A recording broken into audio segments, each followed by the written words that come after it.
What's up, everybody? I'm Albie13. Okay, I want to go through the new blog that was posted today. This seems to be DMZ specific. The one that they mentioned was coming. It's here today. I've taken a glance. I want to go into it, and I want to use the experience of reading these blogs and knowing how they did it from season 1 to season 2 to help produce a quality video here that's not going to have filler or anything boring in it. So I find it interesting that they open by kind of softly saying, DMZ, the story so far. The faction war continues across all exclusion zones. That is all the places that we can travel to. It's up to you to stake a claim in this seemingly never-ending global power struggle. Season 3 is the perfect time to drop into DMZ. The experience will see several new features that will fundamentally change how operators can stock up on contraband, keys, and other equipment. If you're interested in high stakes mode with tons of permanent rewards, this seasonal update is a great entry point or re-entry point, given several new ways to save precious items, edit contraband, and work around or out of the exclusion zones. All right, so let's take a look at what they're showing us. So here's the sandstorms that are coming to Al Mazrah that have been rumored. They're showing a picture of it. There you go. Where is this? I don't recognize this building, though. That definitely looks like has to be Al Mazrah. Don't recognize that particular spot, though. If that's what that is, I'm just going from the hip on this. So let's see.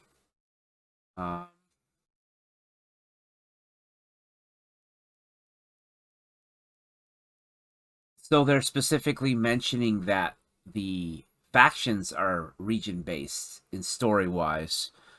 Legion from the Americas, White Lotus from Asia, Black Mouse decentralized with no specific country.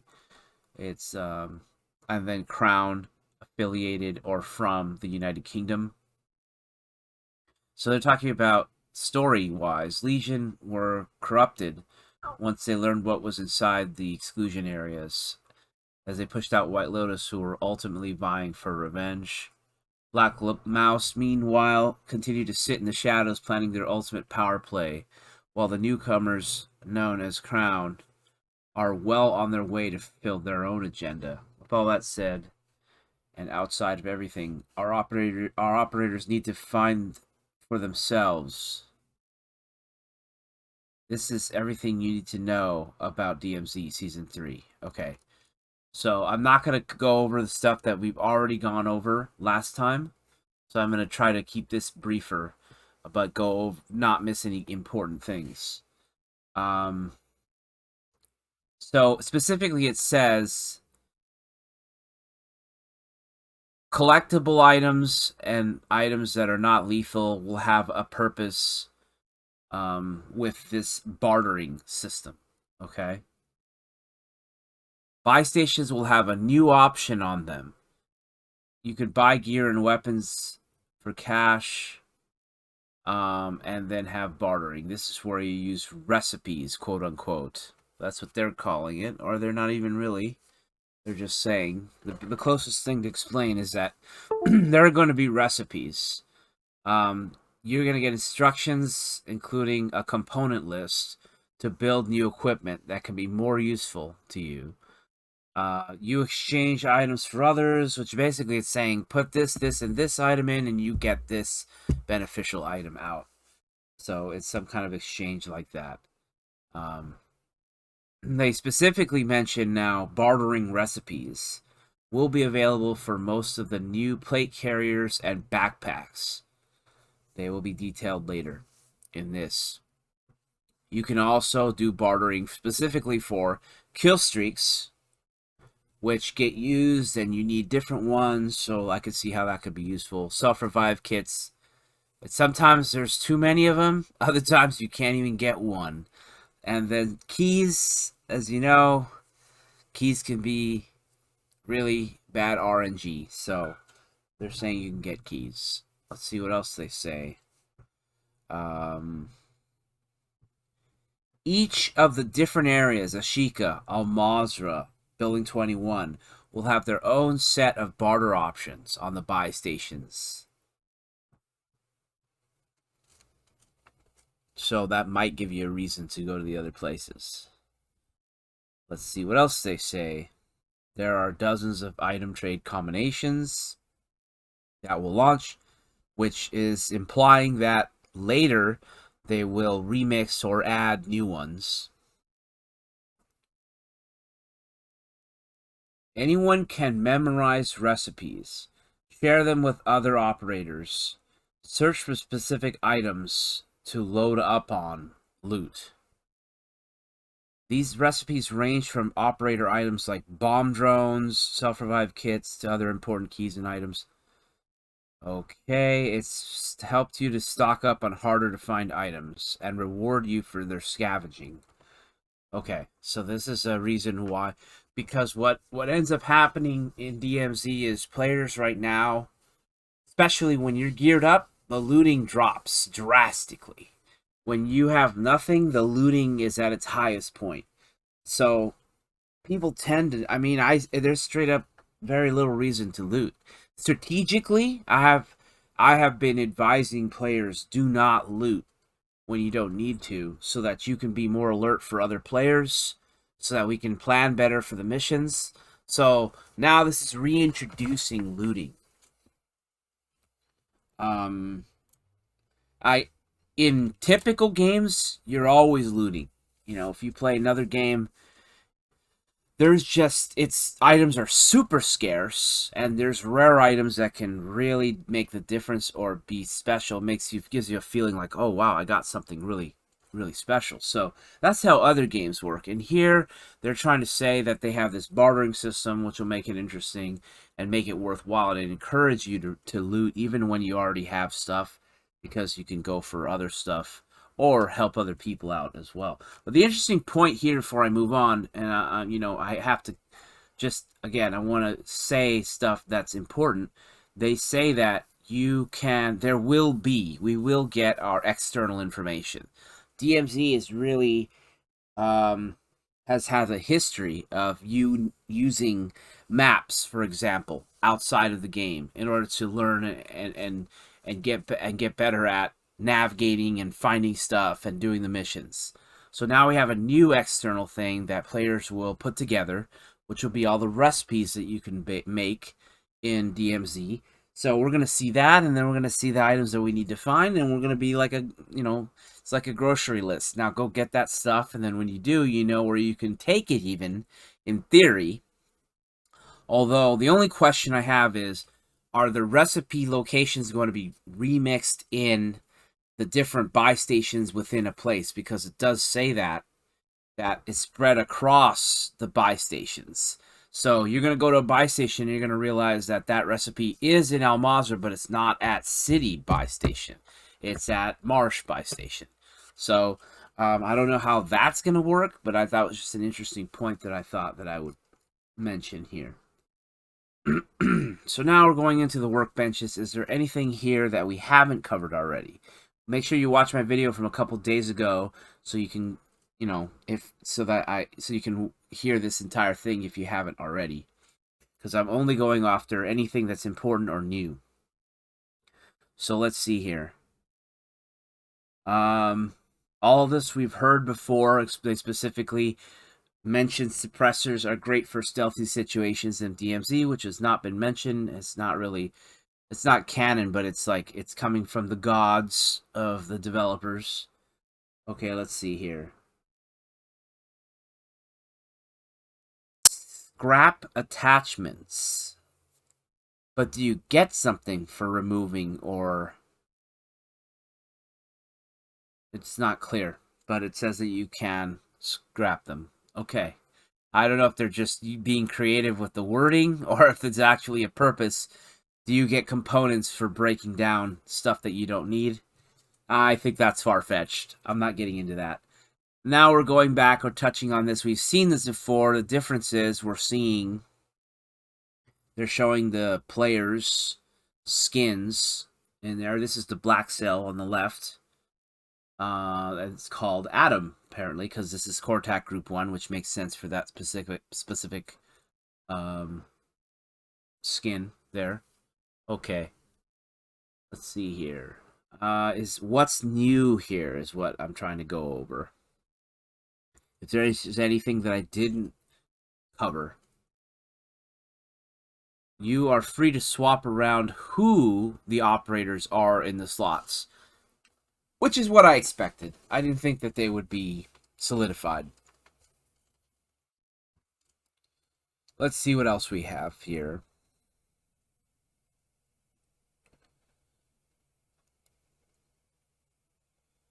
Contraband weapons are shared between active duty operators, which you would expect, but not keys. This is a key thing that they're saying here. They have what's called global loadout.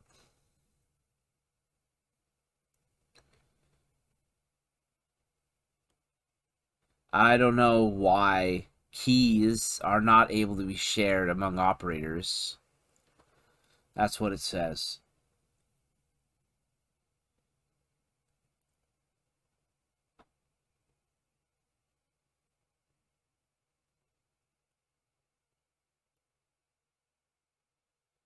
Okay. Nothing else is said on the matter. Alright, so the new equipment. Plate carriers, backpacks, and the rebreather, which is not mentioned. We'll go over that. The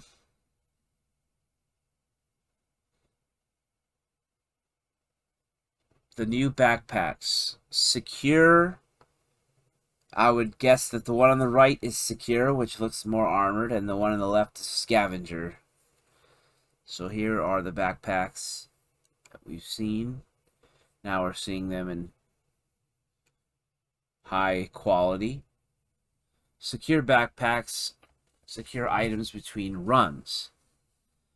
This means that those non-contraband, non-on-soldier items are secured in your inventory and don't convert to XP upon extraction. Okay, that's really huge. So you can take items home with you. Items in secure backpack are kept to that active duty soldier if they are eliminated in an extraction zone. Most likely one of the biggest game changers in DMZ.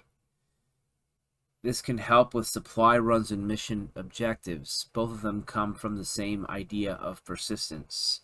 In DMZ, you need to continue doing missions and tasks despite getting knocked down sometimes. For the secure backpack, even if you lose one important mission item, it will still be there with a secure backpack. And remember that there's a barter recipe for it too. As for scavenger backpacks, these take out that third weapon slot usually found in medium or large backpacks and add additional item slots. Perfect for completing missions when there are a ton of valuable items that need to be picked up. Yeah, that's really good. That's really good.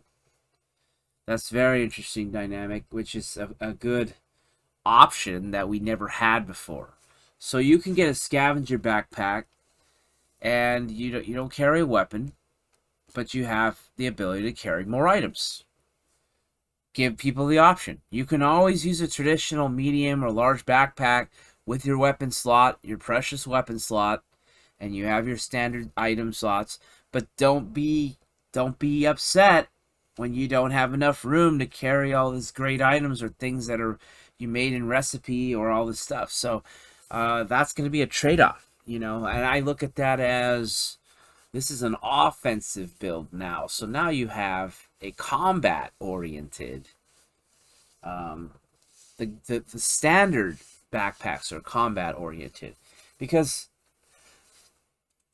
there's just a lot of opportunities to utilize different weapons, whether it be a rocket launcher, sniper, or SMG thrown in the mix for close quarters, or obviously now with the broadside and other meta shotgun, that is a thing.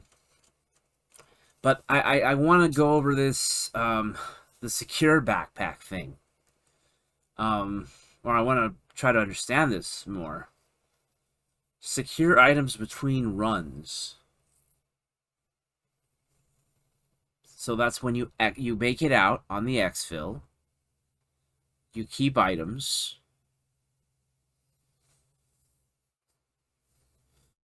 You can get supplies and mission objectives. If you lose an important mission item, it will still be there with a secure backpack. I'm so confused. If you die, you still have it? Or are they saying if you die and you already extracted it with the secure backpack, then does it become extracted? Or are you leaving it at home? I'm confused. I don't think I understand this. But anyway, I just wanted to go over it, and I don't want to confuse you. If you do understand this, that's great. Let's go down to new stuff. This is exciting. New plate carriers. Tempered plate carriers were mentioned before. It was not said that they were DMZ. Now they are specifically mentioned to be DMZ. So I'm starting to understand that we have what is known as a revive plate carrier. Look at the top right one with a medical theme and a little cross on it. So that's our revive carrier, plate carrier. Nobody calls them plate carriers, but that's what they are.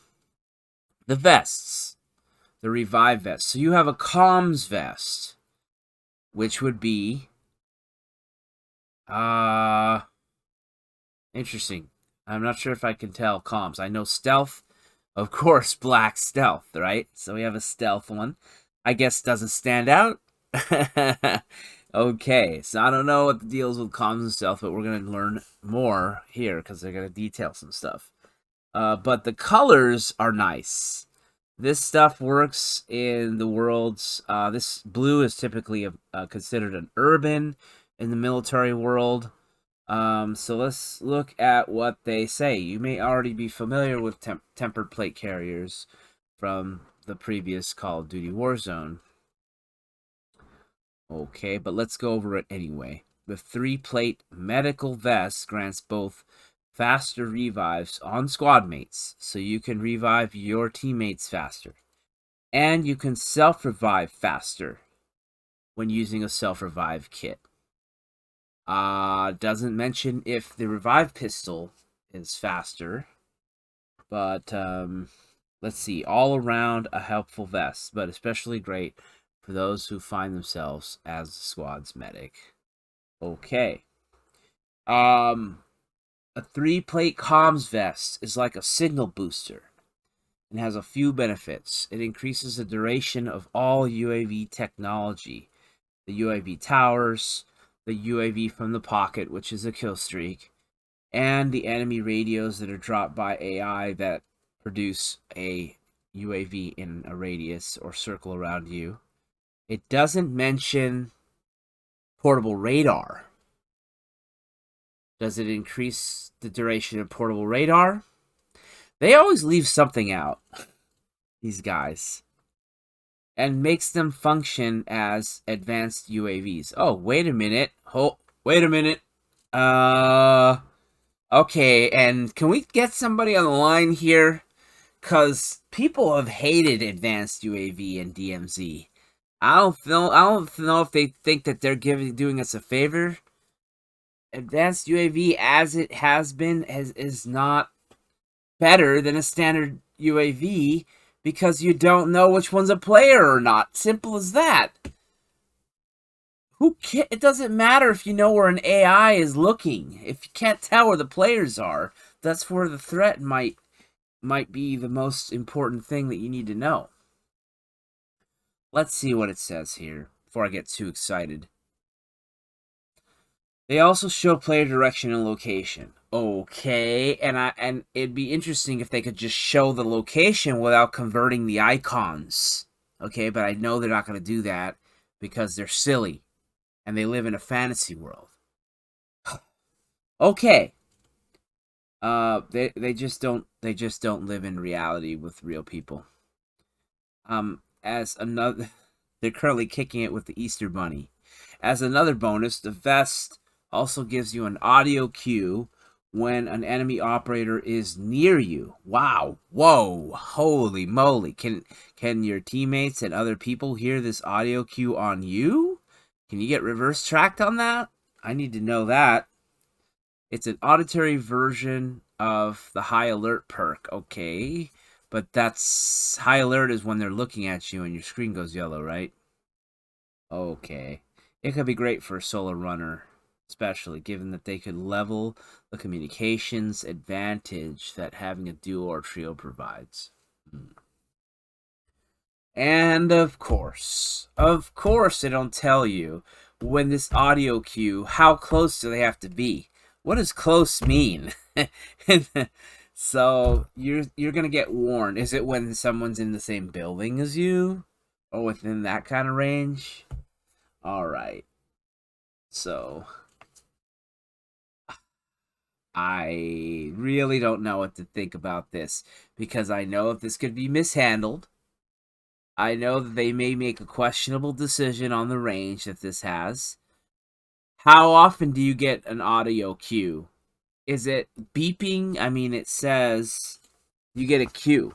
Is it a continuous tone that goes away when they go out of it? Does it tone differently when there's more than one person that's close to you? Probably not. So does it really help you that much? Like if it could tell you there's one person near you, two people, or up to three on a team, as typical, you encounter up to three people on a team.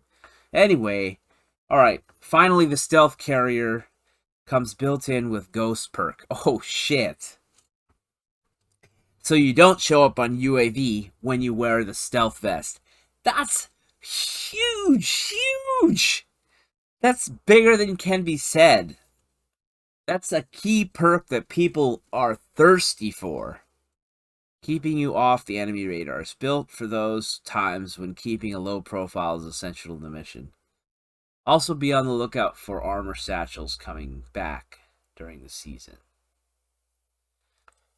Okay.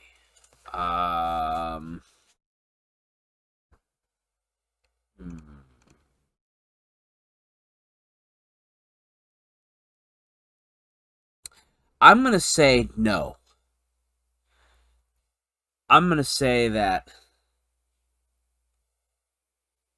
that's kind of too far to give a vest giving ghosts. I mean, I was imagining that yes, there would be a way to get ghosts somehow, but this is what's coming. So whatever. I mean, let's go now. This is cool, but it's people are maybe not think it's. I don't think people know what to think about this. The rebreather, which is if you're familiar with the raid or the story or whatever, they have a oxygen tank that you can use underwater to breathe underwater. So you're going to see underwater plays extended, and you're going to see underwater combat in theory. This is really cool. Definitely, it's a cool thing. I don't know, gameplay wise and all that stuff. But they are deciding to put it in DMZ. Now, I did talk about putting more equipment in DMZ. So, in that way, I like that they're adding these stuff, more options. There's more stealth. So, I will say this is probably a benefit. It's probably a good thing for DMZ. Makes it more complex. It's going to be harder for people to figure out where people are coming from and moving. And so, yeah, you got to work harder. That's what it is. So they specifically say, yeah, they mentioned the raid. Amphibious operations. The waterways, Nalmazur Nashika, which has been thought out from the beginning. Breathe underwater for longer periods of time. Let's see here. Like a stim pistol, it has multiple uses before it expires. It can even be swung as a two-handed melee tool. Okay. Whatever you say. All right, so here's something that just slapped me. Skeleton key. We've already seen that picture, and it has nothing to do with the skeleton key. So at least that I know of. All right, those familiar with the phrase know that a skeleton key can unlock nearly any door in DMZ. We may have seen a key that was supposed to be the skeleton key but did not have the function in the forums, but the only exception is getting the Building 21 access key. Although you cannot earn a Building 21 deployment, you can open every door that requires a key card or key in Building 21 or the other zones. These keys can only be created through a special barter system recipe because every item can matter in DMZ, and bartering means losing items to make others. It can be best to save it for those incredibly tough to find keys, or use it as a backup for those missions that require a specific key. Okay, so the skeleton key, we are going to assume that it's going to have uses like the other keys.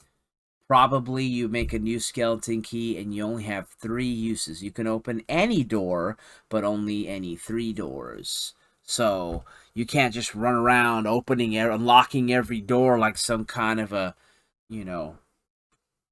key leprechaun running around and just opening everything up for everyone.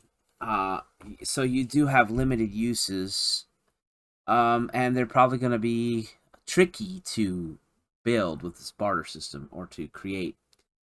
But there it is. There's the answer.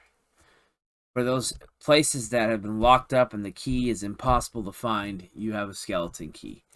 But of course, they put a little asterisk here that says nearly any door, so it makes you question, what door can you not open? Because it does not unlock every door. It unlocks most doors, or almost all doors, but what doors can you not unlock? Who knows? What do they deem that you cannot unlock?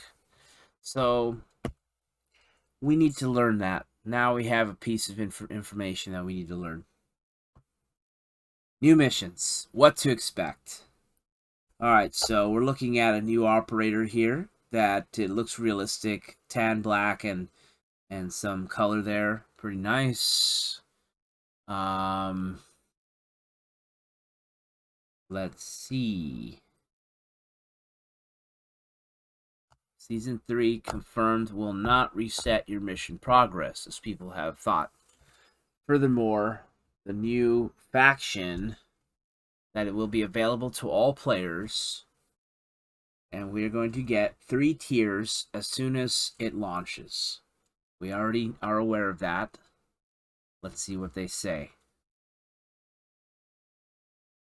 Missions are not only the only thing to accomplish in DMZ. The new bosses, as well as something is happening mid-season, are sure to give more challenges, and rewards are sure to give.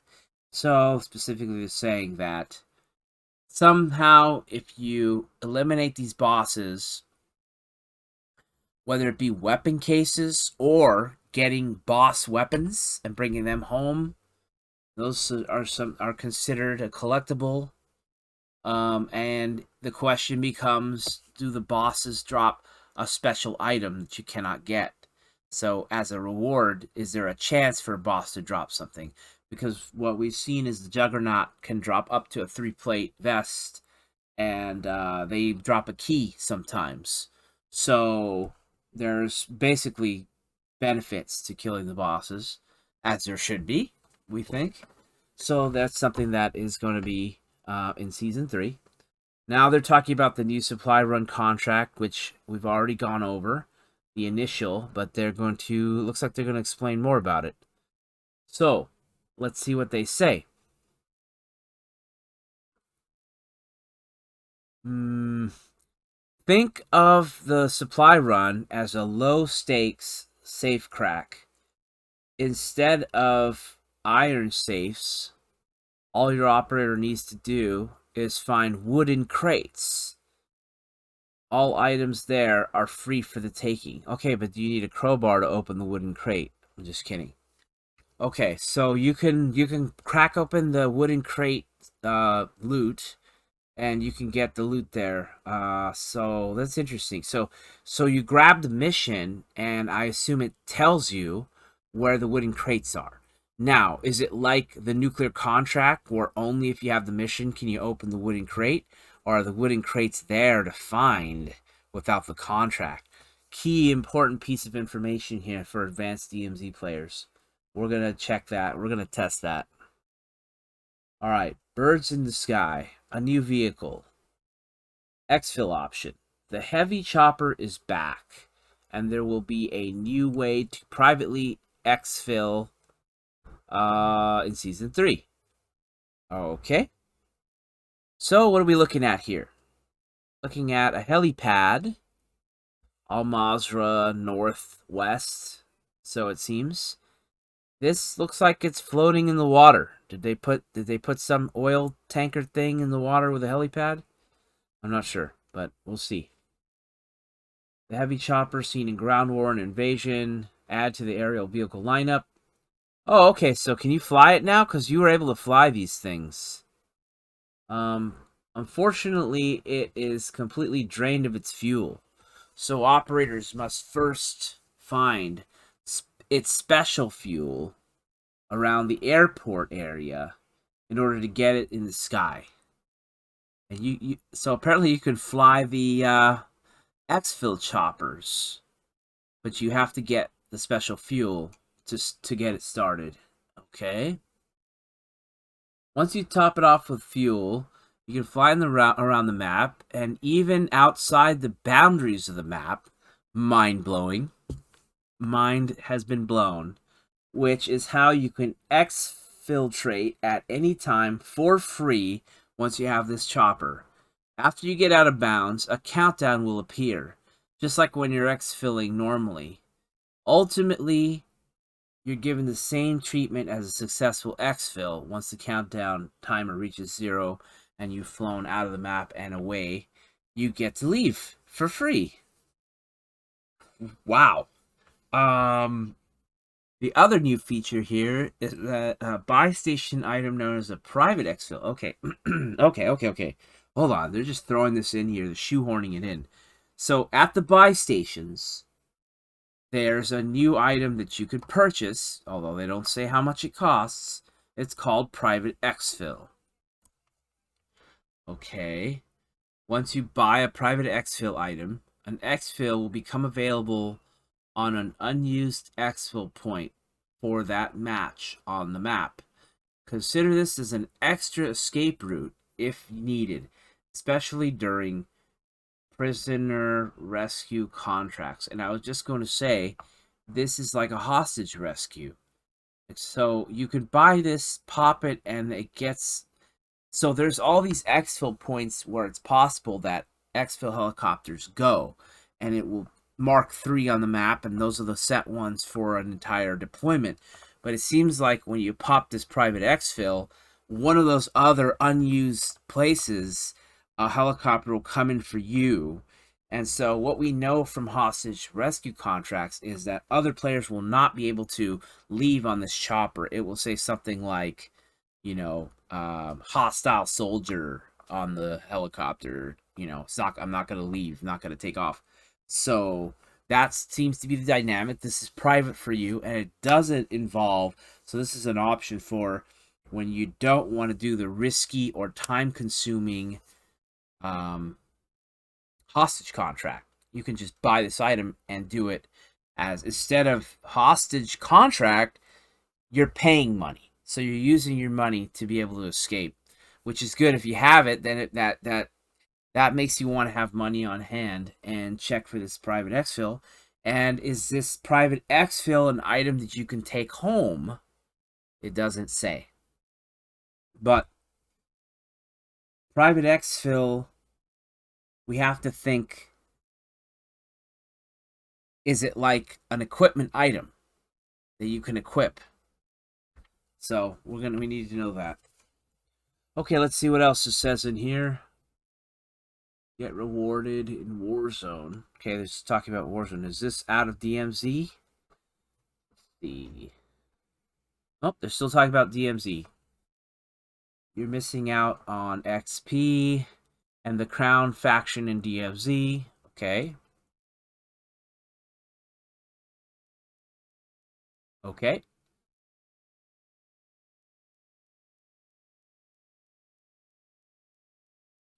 This is all about all the cool stuff that they're putting in for the full game.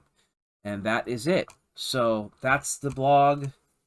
There's definitely some surprises in there. The last thing I will do is I will go over the weapons. And it seems like they kind of showed 3 weapons. And even if you were reading, you would have thought it was 3 weapons. But I noticed that they mentioned a 4th weapon, which is another pistol. So I want to take a quick look at the weapons. I've been trying to research the weapons ahead of time here. And based on, I mean, this information is all over the place. And some people have collected some pictures as well. So what I want to do is I want to talk about the guns.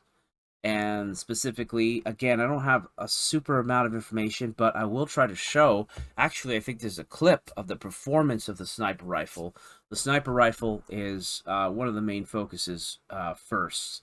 They have pictures of it. We're going to see the like an overview of what attachments are possible to put on it. And we're going to see how the gun handles in one of its forms. And that is the FJX Imperium. Okay? And with that said, let's take a look at some pictures of the Cronin Squall, which are also put out. You could just see what the gun looks like. As I've mentioned, this is like probably slow rate of fire, heavy damage bullpup.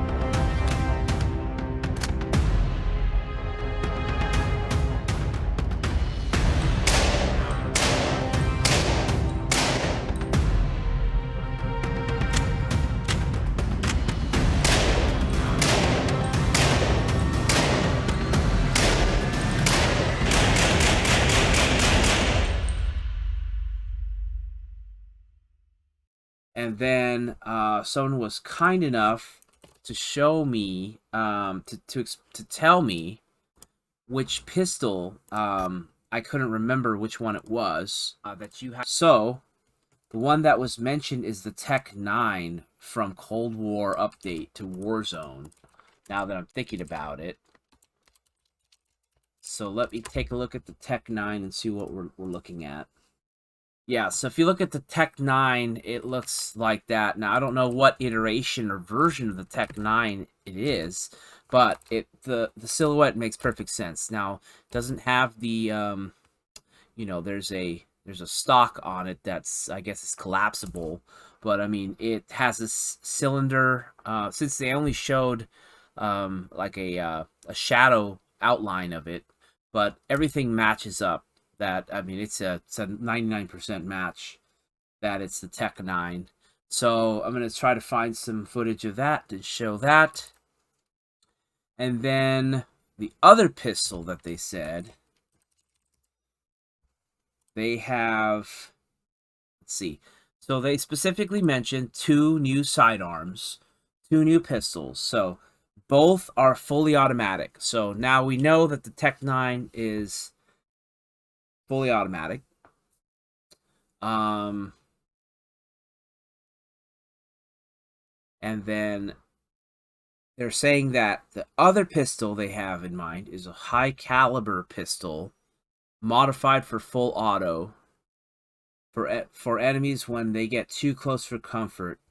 So It's some kind of a high power, similar to like a Desert Eagle, where you're not expected to be shooting off unless they're right in front of you, right? So it's like a close quarters, high caliber pistol. That's what they're mentioned is coming. So I'm going to try my best to pull up pictures and video for these. And that will finish up just explaining the new weapons that we expect to see in DMZ Season 3. Yeah, I'll see you there because we're about to roll over to Season 3. Make sure you hit the thumb. Give me a comment. Stop being lazy. Subscribe if you haven't. I know when you're not subscribed to me. Bye.